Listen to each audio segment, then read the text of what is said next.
my beautiful kings and queens, it's I, Wini, your favourite British locked YouTuber. I hope you're all doing amazingly well today. I thought, yeah, that today as I'm taking my hair out of its current style, I would basically just do it on camera, talk to you guys, you know, I'm chilling. It's a Sunday, I'm in my house attire, got my massive bottle of water. We like to stay hydrated, you know what I mean? Right, so firstly, let me just take off my hair bonnet. Got this from AliExpress, by the way. And my headscarf as well. So, before I get into it, I've had my style in. You can kind of see a little bit of my laptop if you guys are thinking, what the hell is that in the background? I've had my style in for about 2 weeks and a few days. I've got seborrheic dermatitis as well. My hair does feel a little bit itchy, I'm not gonna lie. But yeah, I've got seborrheic dermatitis as well. So I've just kind of made it a thing to basically not keep my hair in longer than I have to, because I have got into the routine of basically washing my hair every 2 to 3 weeks. You know what, yeah, I love rope twists so much, but taking them out is long because obviously it's elastic bands that are needed to keep them together.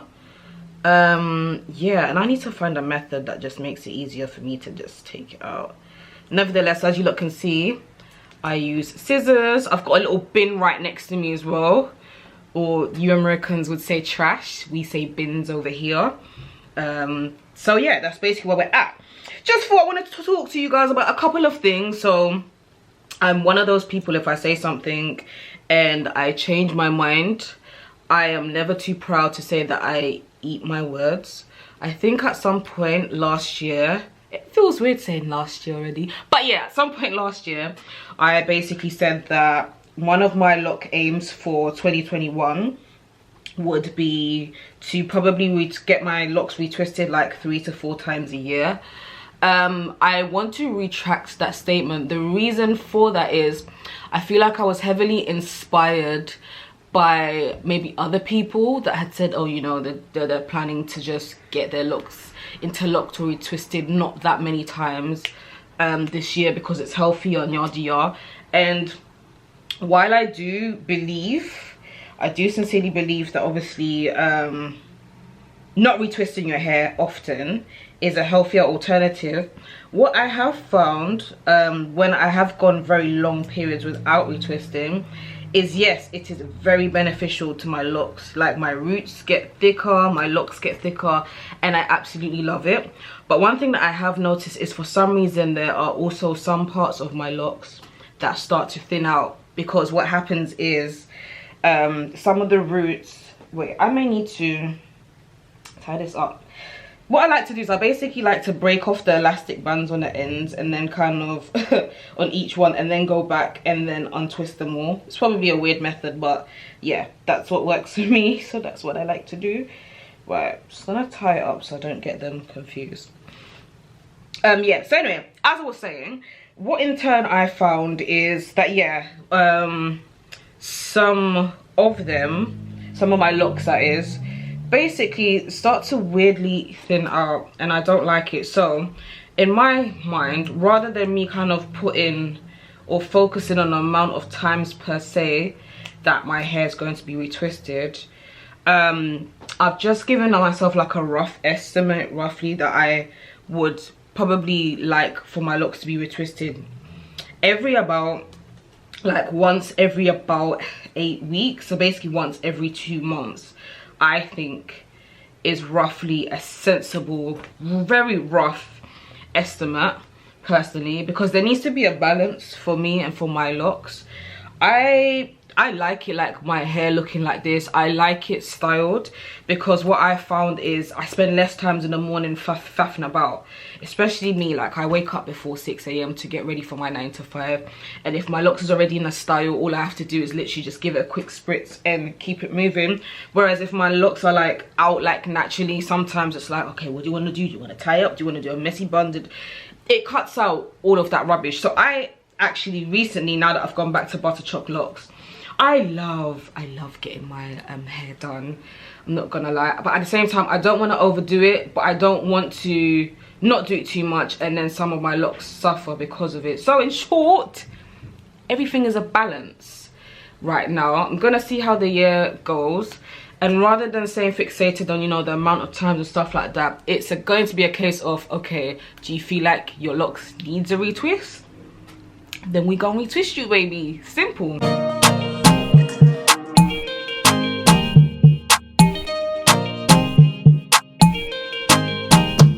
Great, so I've taken out all of the elastic bands from out of my hair, so now I can get around to just taking them out. And yeah, so you know, 2021, it's new year, everyone's excited, I'm excited. I'm very much looking forward to what the year ahead will bring. Like most people, you know, positive affirmations and all of that good stuff. At the same time, the start of the year is also a great time that I like to use to basically just kind of self-reflect on, you know, certain things that I could have done better the previous year, certain life lessons and all of that, and how I would like to move going forward as the year progresses. And one of the things that I wanted to talk about is dating. Like when you're talking to people and all of that good stuff. Honestly, I'm not here to slag anybody, but one thing that I will say, or slag anybody off I should say, one thing that I will say is I do feel like 2020 was the year where I just ended up talking to a lot of imbeciles. Not even gonna lie to you guys. Ended up talking to a lot of bottom of the barrels. Looking back, I feel like there are a lot of people that didn't deserve to get access to me, didn't deserve to know me on a certain level, didn't deserve my time, didn't deserve my energy and all of that good stuff. Honestly, when I'm taking out my hair, I'm always reminded that I have a lot of hair on my head. It's like, oh my gosh. Right, so basically, going forward, 2021, none of that can run. Boundaries, when I tell you boundaries are going to be created, and if those boundaries are crossed, you just see how I was cutting up my elastic bands, you just get cut off like that. That's basically it. Honestly, know your worth, set your standards, love yourself, and when you set your standards, don't reduce it. Don't bring those standards down. Don't decrease your standards because you're talking to this person and you have a fear that, oh, you might lose them and all of that jazz, because you end up doing a disservice to yourself. Like one way that I found myself doing a disservice to myself was at some point last year I got talking to somebody, and this was like during the first pandemic, and the vibes was great. They were coming across as a very, you know, lovely, decent person. As time went on, you know, various things happened. We weren't communicating as much and all of that. And what I found was when we did get to communicate it again, which was actually initiated by myself, because I did what some of us women like to do, where we focus on the good stuff and kind of ignore the facts that, well, actually, at some point when you were regularly talking to this person was ignoring your messages, but they were very active on social media and thought it would be acceptable to not respond back to you for like a good couple of days and with continuous excuses and yada yada. But anyway, I then initiated recontact or reconnection with this individual. And they were basically coming with that the same dead energy of just like taking forever to respond, or, you know, not responding, but meanwhile they're very active on socials and stuff like that. And it's just disrespectful, because at the end of the day, let's not lie, if somebody wants to talk to you, if somebody's interested in getting to know you, they will just make it happen. You will not have to keep begging for them to talk to you. You will not have to bring up certain things. Like I found myself at one stage being like, I've noticed you don't really ask questions about me. Like you respond to things that I ask and everything's like you. At no point was I being asked like, how was your day, what's going on with you, you know, certain things that I had told this individual. They weren't even asking me for an update. Bear with me, I need to get a hairband. Right, so they weren't even asking for an update in regards to my life or anything like that. It was just me kind of asking them what was going on with their life. And it got to a point where I was over that, and I just thought to myself, I'm not bringing that into my 2020. Like, I'm not forcing it, because that's settling. If somebody's interested in you, somebody wants to get to know you, somebody wants to court you, if somebody wants you, you will know. You won't have to beg for certain things, like, oh, please ask me about how my day is. Like, oh, how comes you don't ask me this and that? You won't have to beg for them to reach out to you, and just little things like that. So just collectively use the example that I've given you to basically do better. Now I'm just like, when I see the red flags, I'm like, hell no. And another thing that I want to discuss, because it's so funny, I'm currently filming this. Today is what day even is it today? Today's the 3rd of January, right?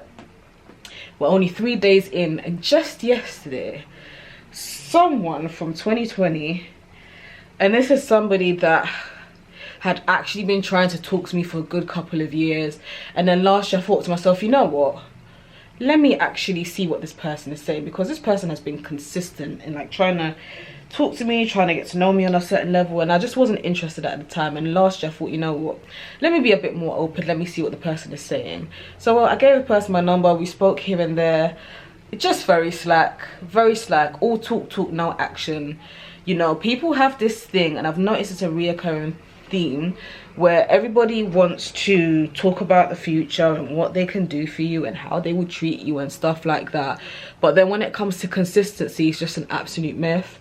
And I get bored. Like, if you're not consistent, I'm just get absolutely bored. So we hadn't spoken in a very long time, and then I saw this person try to call me yesterday.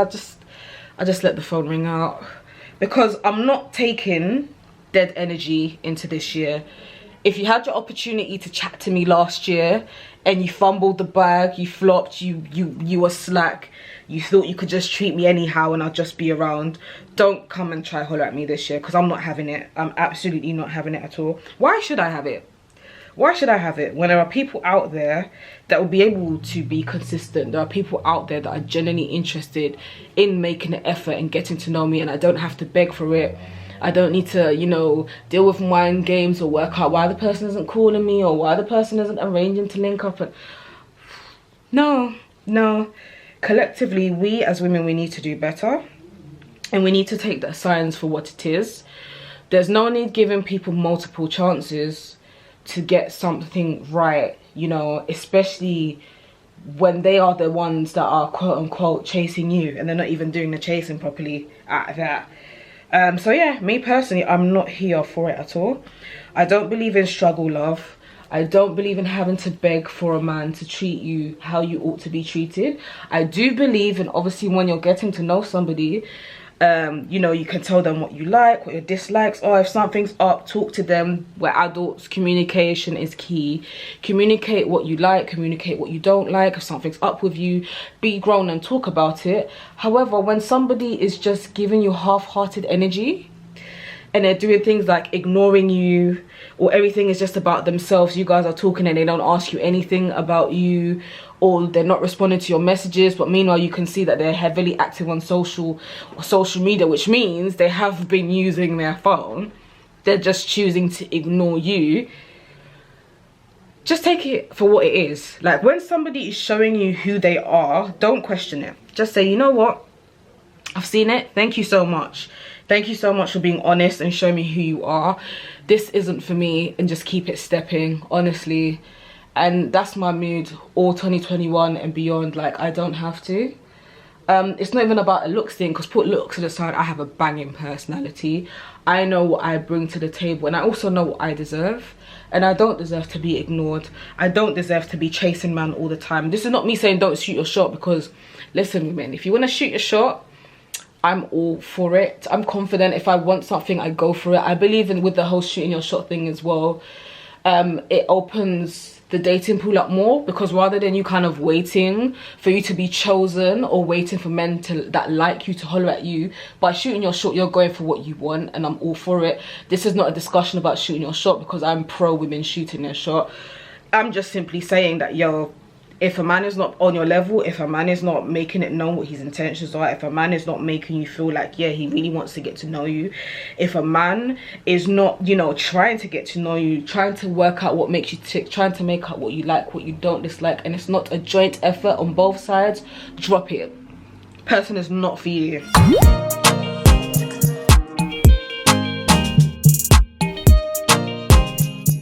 Great, so I basically undid the rest of my locks off camera. This is how it's looking like.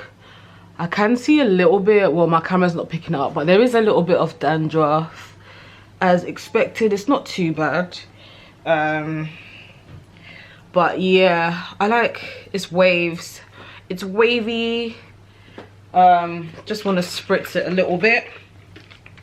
So yeah, I'm gonna rock it like this for the next week or so.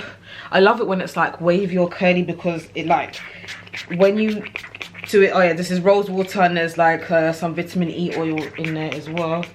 But yeah, when it's wavy, you can just wear it down, fling it up, like half up, half down, or put it in like a nice cute little messy bun.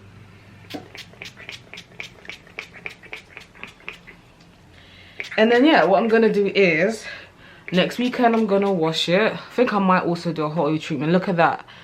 Look at that. Doesn't it just look so beautiful? I love my looks so much. And then I think what I'm going to do is I'm gonna fling it up in a bun. Bear with me.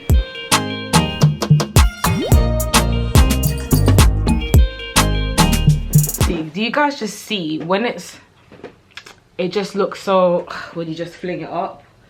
One thing that I hate is that when you're using a brand new like hairband and then you tie up your hair, it can be a little bit tight. Just gonna spritz it a little more. Voila, there you are, taking out my hair successfully. Gonna rock it wavy for the next week or until next weekend, then give it a wash. What else? When am I next gonna get it retwisted? You might be asking. Look at it. Even when I wash it, yeah, the retwist will come out a little bit, but I'm not thinking to get my hair retwisted until probably sometime in February. Yeah, and then I'm just gonna do like a 2-month gap, 2-3 month gap all the time. Honestly, I don't really care for retwist per se. Like I said earlier on, for me it's just a balance, to be honest. And yeah, that's where we are at. If you guys have any video suggestions for me that you would like to see me do, any things you'd like to see me discuss and all of that good stuff, just leave it in the comment section below. Thank you so much for watching. I hope you enjoyed. Until my next video, mwah, take care, be good.